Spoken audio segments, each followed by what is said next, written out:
Ballard locks and the Lake Washington Ship Canal service all of the fishing boats that dock in Salmon Bay. Boats arrive and enter one of the lock chambers. The chamber is sealed, the gates are closed, and the water is pumped out into the Puget Sound.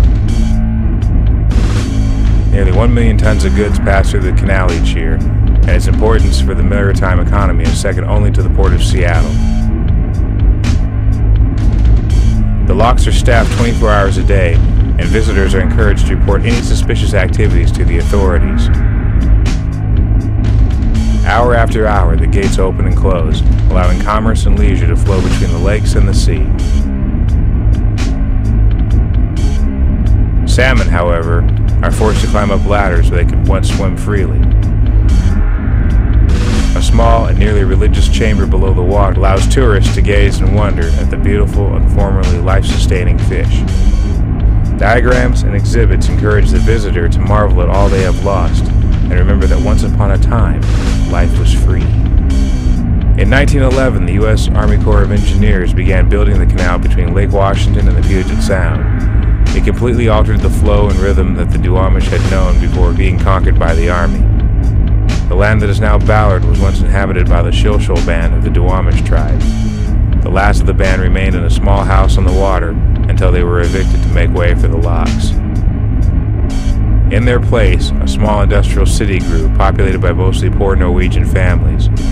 Historically, the city of Ballard has always retained a strongly working-class culture, with thousands of people spending their lives in the fishing or crabbing industries.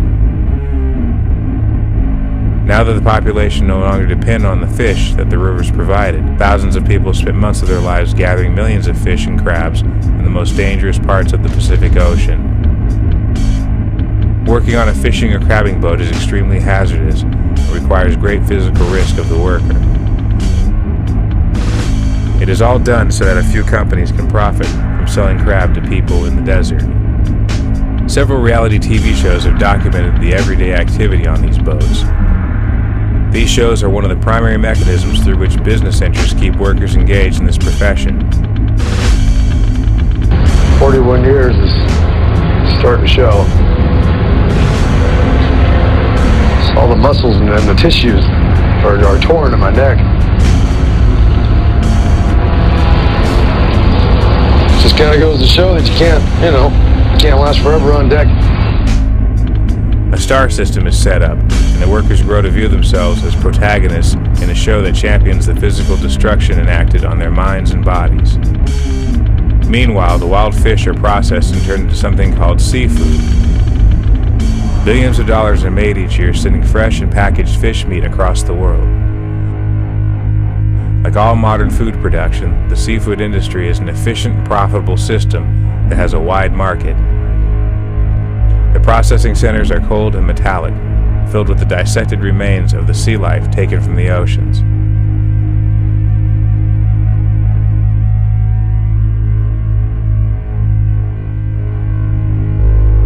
At the beginning of the 21st century, the city of Seattle decided to encourage high-density construction in the area near downtown Ballard.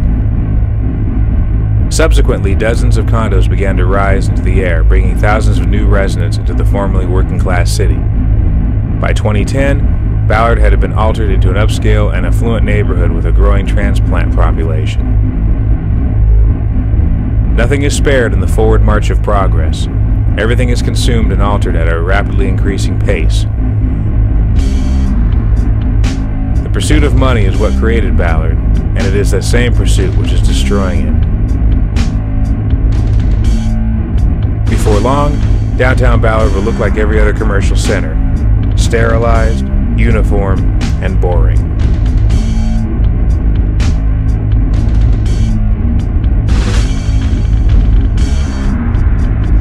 Market Street travels from downtown and parallels the locks, always opening, always closing, letting the money flow in and out. The workers in the boats wait their turn to be lowered into the sea, bound for days and weeks and months of hard labor aboard their cramped vessels. For nearly a century, the gates of Ballard have signified the onslaught of toil and the beginning of danger.